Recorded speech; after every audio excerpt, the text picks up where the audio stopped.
Hi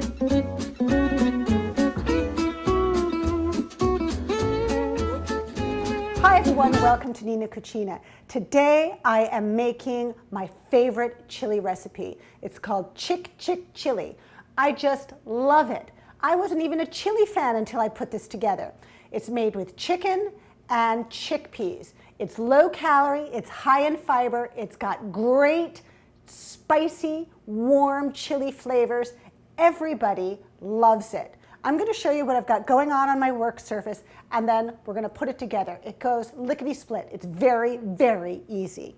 Now, let's start with our spices. We've got a little sea salt going on, and we've got chili spices. I always make my own spice mixtures, and the reason that I do that is a lot of the supermarket spices that are mixtures like chili powder have a chemical in them called silicone dioxide, and it's to keep the spice free-flowing.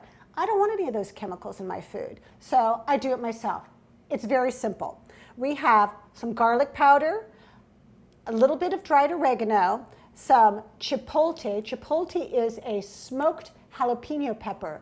It's got wonderful smoky overtones and a good bit of kick. We've got some cumin and some smoked paprika. Now I use smoked paprika as opposed to the sweet paprika to bring up the smokiness of both the cumin and the chipotle. It's a wonderful combination. Now, here we have the actual chili ingredients. Now, I've got a couple of pounds of chicken thighs. Now, what I've done here is I just slice them up, and then I put them in the food processor, and I just pulse them to give me this nice sort of gruff grind of chicken. You can certainly use just regular old ground chicken if you wish, but I think that doing it this way gives the chili a whole lot more body and texture. Then we have about 6 cups of chopped tomatoes. Good old, very, very ripe chopped tomatoes. If you go to your farmer's market, they will have tomatoes that are overripe, and they'll sell them to you for almost nothing, like $1 a pound. That's what you look for, because they don't have to be pretty, they just have to be ripe and sweet. I've got a couple of different peppers. A red pepper, which I've left whole because I'm going to show you exactly how to cut one up, just in case you've forgotten, and a green pepper, some sliced carrots, chopped onions, a couple of large ones, and some good old canned chickpeas and cilantro. This cilantro is going to give it that nice Mexican green flavor. So let's get started. We're going to start by making our chili powder. This is how tough it is. I'm going to take all my little bowls of spices and just dump them into this bigger bowl. And I'm just going to take my mini whisk and whisk it together. It's that simple. You can even do this with a fork, but I love these little whisks. Now, that's perfect. Let's chop the red pepper. Now, I've shown this, there's a how-to video on the site of how to do this, but I just want to give you a reminder. Cut all the way around the pepper and then cut around that little belly button. And you'll see that most of the core comes right out. Now, whatever's left over, just peel out and just drop it right into your garbage can. Now, just run your knife along the pepper, and if you run into a piece of core that's white and tough, just go ahead and cut it out, because this is kind of flavorless. It's very, very fibrous stuff. Give it a little slice. It's another little piece of fibrous core. Cut that out. Now, when you're working on your board, work left to right, just the way you read, and then you'll always be organized. Now, this doesn't have to be perfect. Chunky is actually good. You're not going to waste time or energy killing yourself over exactly how big each piece is. Now what we're going to do is we're going to bring all of this over to the stove top, and the rest of this is done on the stove. It's done in one big pot that simmers and fills the entire kitchen with great aroma. All right, now everything is going to happen from here on out on this stove just about. Now I have preheated my pot over about medium-high heat, and you're going to know when your pot is ready when you place your hand about an inch above the pan surface and you can feel the heat radiating up from the pan. That's what you want. Now I'm going to add my oil. I'm adding just a couple of tablespoons, 2 to 3 of the pot, and I'm going to start with my chicken. Just go ahead and pour the chicken in. It'll be clumpy at first, but that's all right. You're going to break it up. Spread it around your pan. Kind of even it all out. Then what I'm going to do is I'm going to add a little bit of the spice. Because you want to layer flavors. So we're going to spice up the chicken and then we'll spice up the chili ingredients later. So add a little bit of salt. Just about a half a teaspoon to the chicken. And just stir that around. You want to kind of break up the chicken pieces because they will stick together. It'll act just like a burger. And once you get everything all broken up, just cover it for about 5 minutes and it'll cook the chicken all the way through. You want to make sure that you do that because you want to drain the fat off of the chicken thighs. Now these are very well trimmed. My butcher trimmed them for me, then I trimmed them again before I chopped them in the food processor. But still, chicken thighs are a fattier part of the bird. So you want to get all of that out. Now I like using thighs for this because thigh meat is a lot more moist for exactly that reason, because of all that fat. But I want to start with and end with the 3 tablespoons of oil that I began with.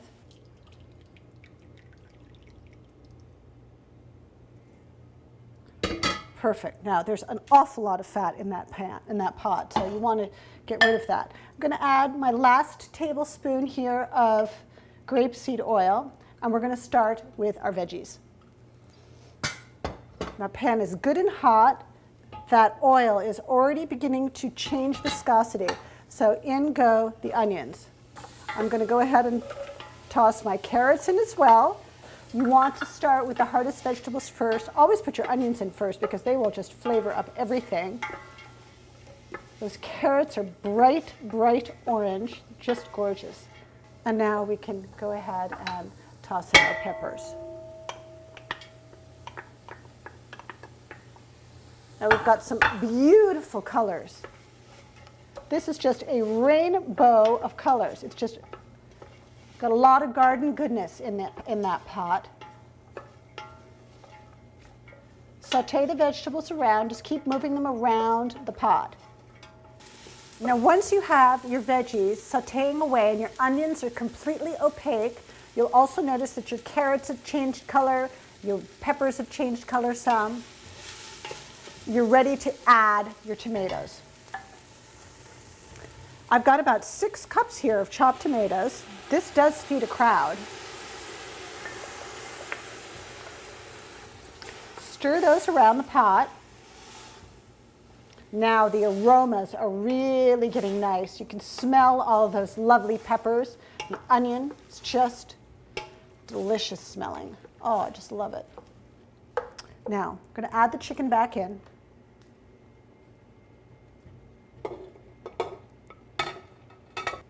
And stir that around the pot.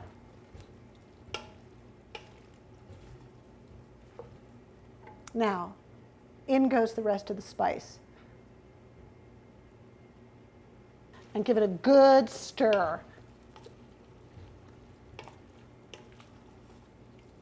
Now we're just going to cover this and let it simmer for a little bit so all of those flavors can marry, the tomatoes will break down and start making the sauce. We have 2 things to do to complete this chili recipe. We're going to chop the cilantro and we still have to put our chickpeas in. We haven't done that yet because they're cooked, they're canned, so they can go in last and just heat through. But let's chop up this cilantro. Now look at that, that is just real live food. Look at how beautiful that is. Beautiful and green. Ah, nice and fragrant. Oh, yummy. Now there's a really easy way to do this. You're just going to scrape with your knife. Got to have a very sharp knife. Sharp knives are important. So break down and buy yourself a present. Get yourself a really good knife. One big bunch of cilantro like this chops to about 1/2 cup, and that's what you want. Just give that a quick chop through.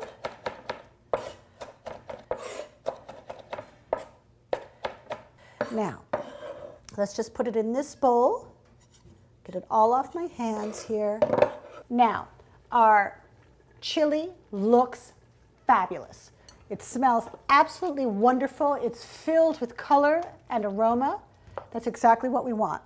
Right, let's go ahead and put the cilantro in and the garbanzo beans.